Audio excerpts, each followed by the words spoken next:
¿Me acompañan a leer en sus Biblias? En el libro de Génesis, capítulo 3, del 1 al 15.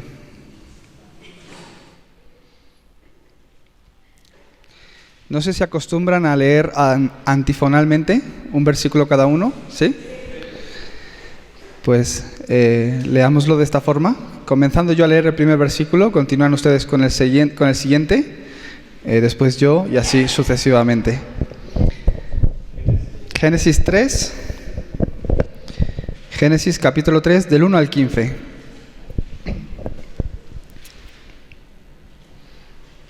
Amén.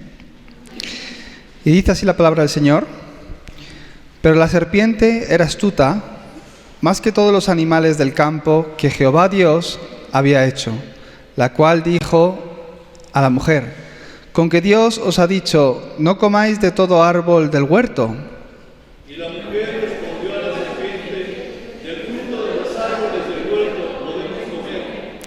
Pero del fruto del árbol que está en medio del huerto, dijo Dios, no comerás de él, ni le tocarás, para que no muráis. Entonces la serpiente dijo a la mujer: no moriréis, sino que sabe Dios que el día que comáis de él serán abiertos vuestros ojos y seréis como Dios sabiendo el bien y el mal.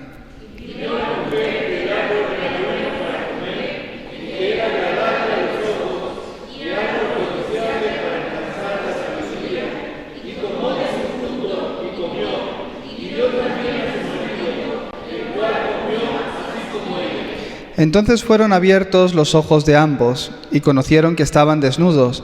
Entonces cosieron hojas de higuera y se hicieron delantales.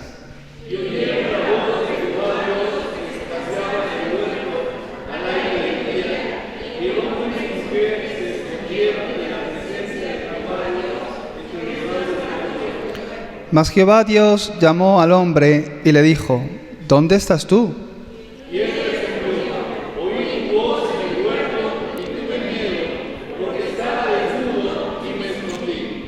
Y Dios le dijo: ¿Quién te enseñó que estabas desnudo? ¿Has comido del árbol del que yo te mandé no comieses? Y el hombre respondió: la mujer que me diste por compañera me dio del árbol y yo comí. Entonces Jehová Dios dijo a la mujer: ¿Qué es lo que has hecho? Y dijo la mujer: la serpiente me engañó y comí.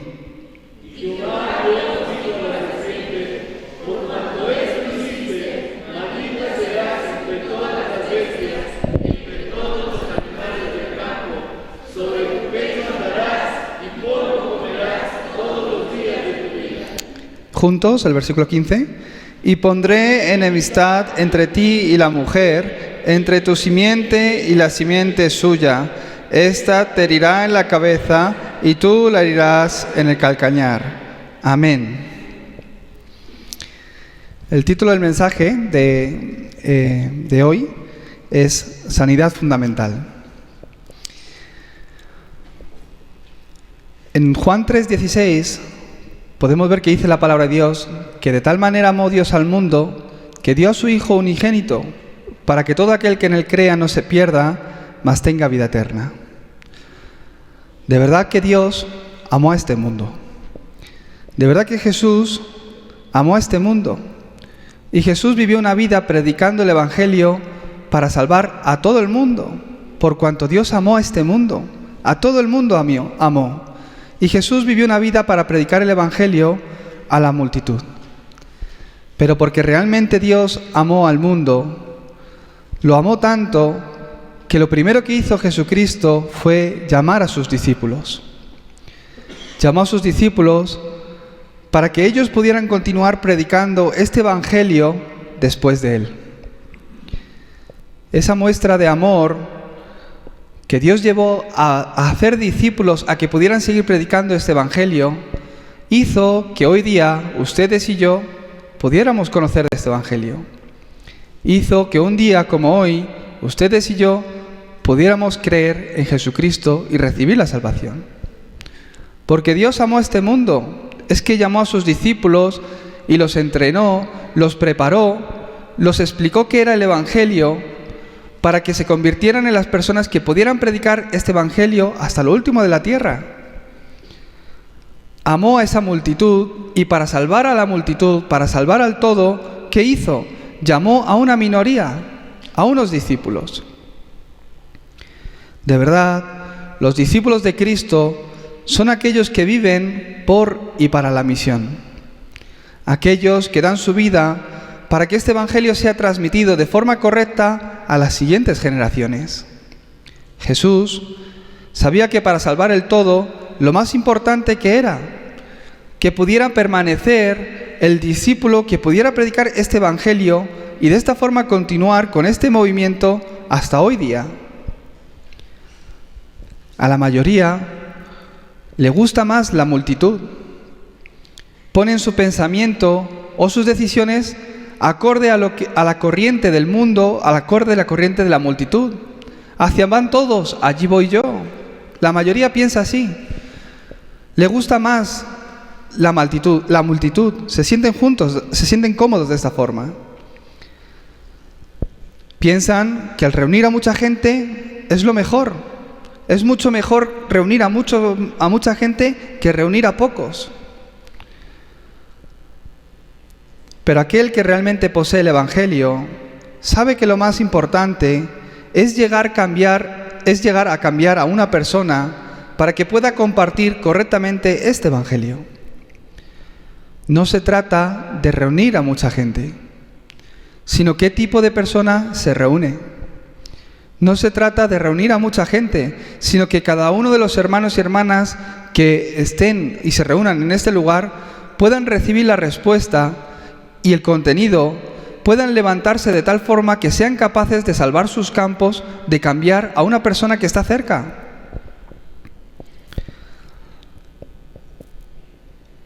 ¿Cuál pensáis que es el problema del hombre? ¿Por qué la respuesta de Dios a ese problema es Cristo? ¿Cuál es el estado espiritual que el hombre tenía, que Dios al mirarnos y al vernos dijo: tengo que enviar a mi Cristo a morir? ¿Qué significa eso? ¿Qué relación tiene eso con tu vida? ¿Qué significa que Cristo muriera en la cruz y resucitara? ¿Qué tiene que ver eso con mí? Yo que le he creído, que le he recibido, entonces, ¿qué ha empezado a cambiar en mi vida? ¿Qué ha cambiado en mí? Debemos tener estas respuestas. En otras palabras,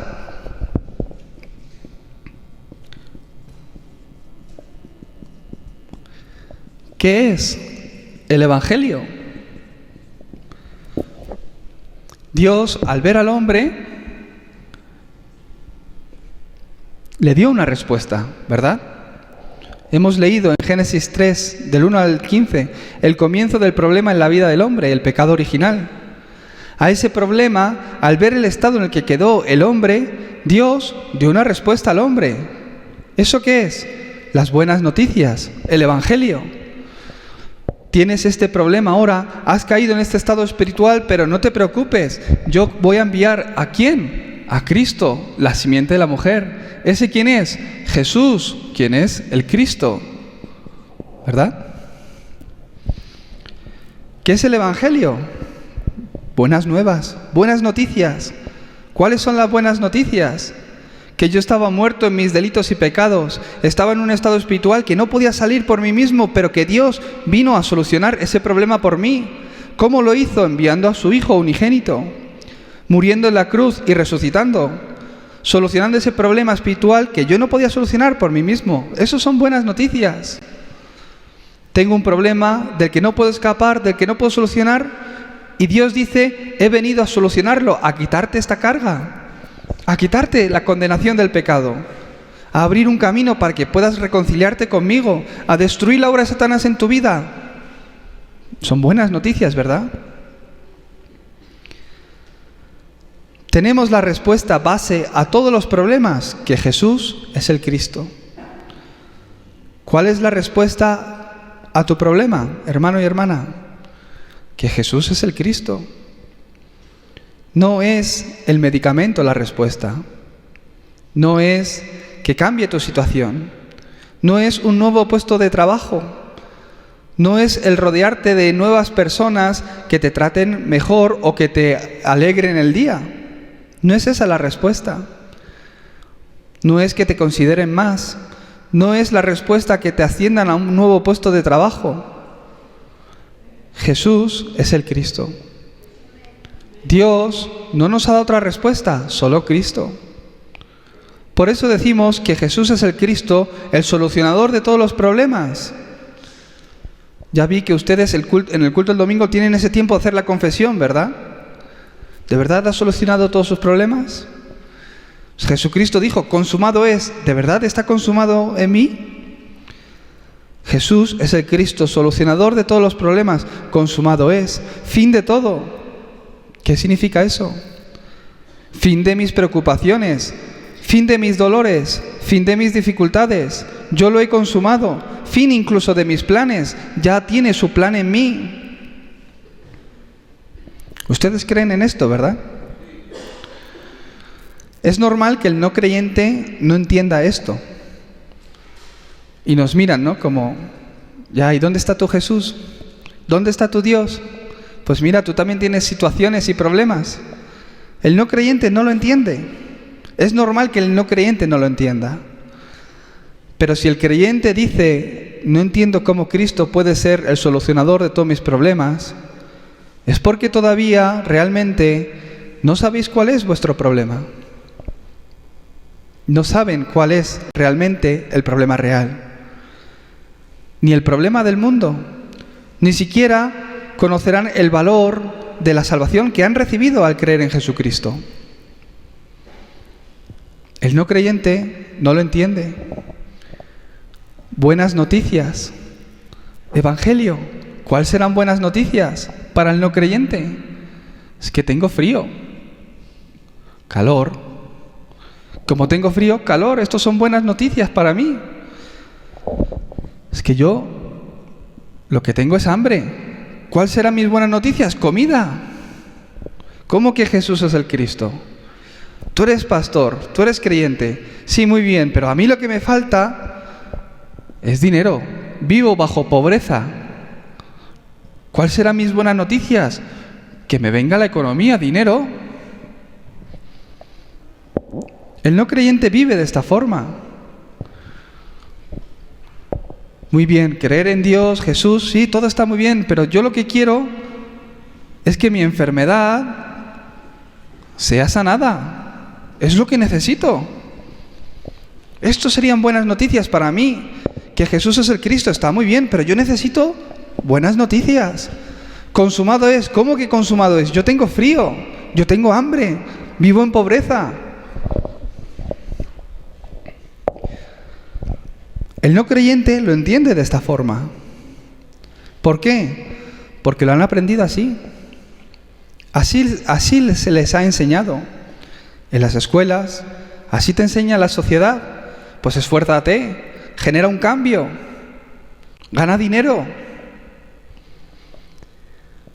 Pero la respuesta a tu economía es que Jesús es el Cristo.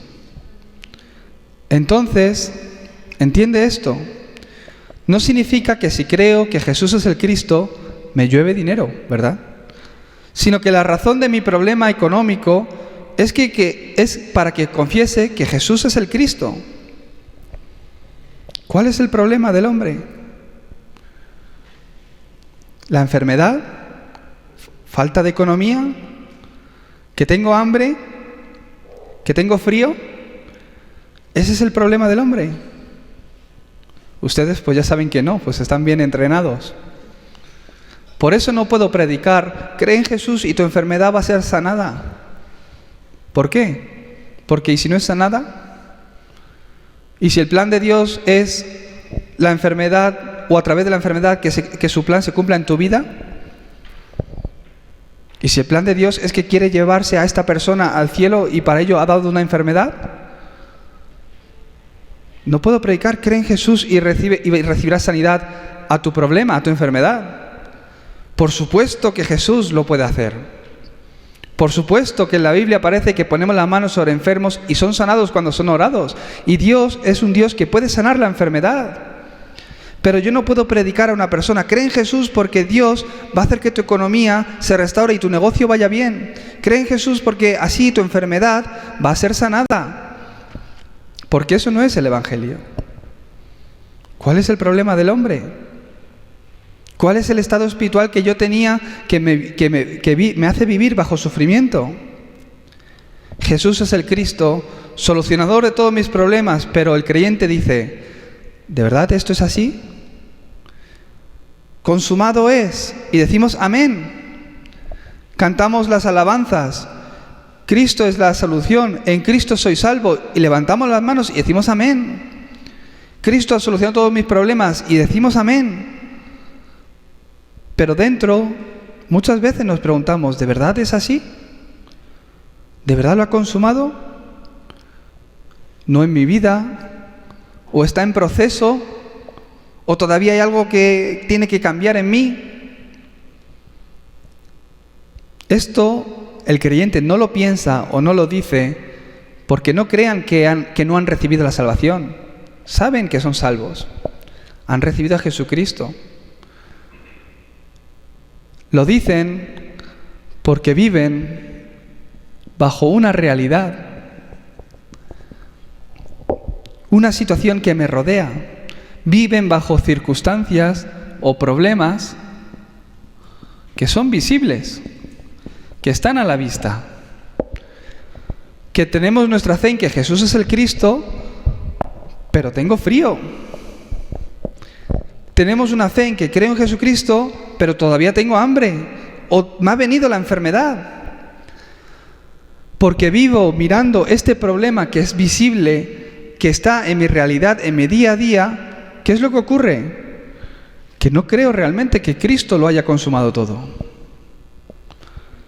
Es que, ¿qué voy a hacer con mis hijos? Jesús es el Cristo, pero me preocupan mis hijos.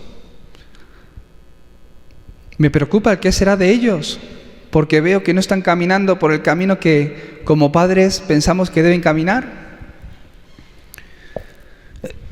Es que mira mi situación. Mira la política de mi país, mira cómo va mi país, mira cómo está siendo gobernado. Jesús es el Cristo, solucionador de todos los problemas, consumado es, pero mira mi realidad. Esta es la misma pregunta que le hicieron a Jesús sus discípulos. Después de ver que Jesucristo había resucitado, realmente tú eres el Cristo, el Hijo del Dios viviente. Estábamos caminando contigo, comíamos, dormíamos, hemos visto tus milagros. Al final te crucificaron y ahora te estamos viendo resucitado con grandes pruebas indubitables. Tomás, mira, tócame, soy yo. De verdad tú eras el Mesías, eras el Cristo. Y 40 días estuvieron juntos en el monte del Olivar hablando acerca del reino de Dios. Realmente tú eres el Cristo, eres el Mesías. Entonces, ahora, Señor, es cuando vas a restaurar el reino de Israel. ¿Por qué le preguntaron eso? Porque estaban bajo el cautiverio de Roma. Los romanos venían y los oprimían, les daban el dinero. A ver, darle al César lo que es del César. Pues me cuesta ganar dinero y ahora que gano un poco vienen y los impuestos de los romanos. Y al ver que estaba con ellos el Cristo, ¿es ahora cuando nos vas a liberar de los romanos? ¿Es ahora cuando vas a restaurar mi economía? ¿Es ahora cuando vas a sanar mi problema? ¿Es ahora cuando vas a cambiar a mi esposo? ¿Es ahora cuando vas a cambiar a mi esposa? Vivían delante de esos problemas visibles, físicos, una realidad, una situación que realmente está en mí y me rodea.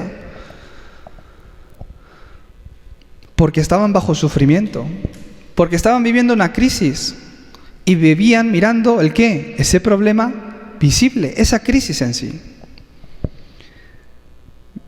Un día a día viendo mi realidad, con fe. Pero ¿cuándo, Señor, vas a cambiar esta situación? Sinceramente, no parece que todos los problemas hayan sido solucionados, pues en mi día a día batallo con muchas cosas y sufro, ¿verdad?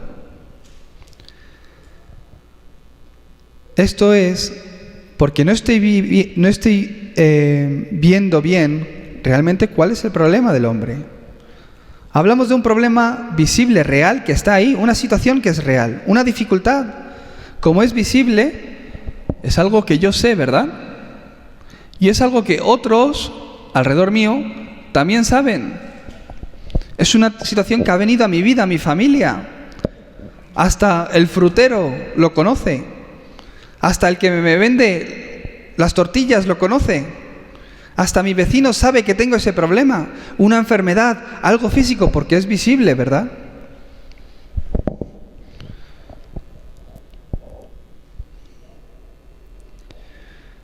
Yo lo sé, los demás también lo saben.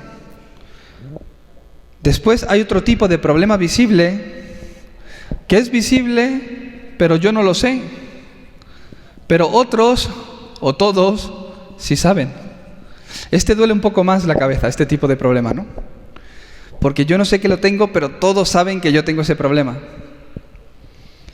Es un poco dolor de cabeza.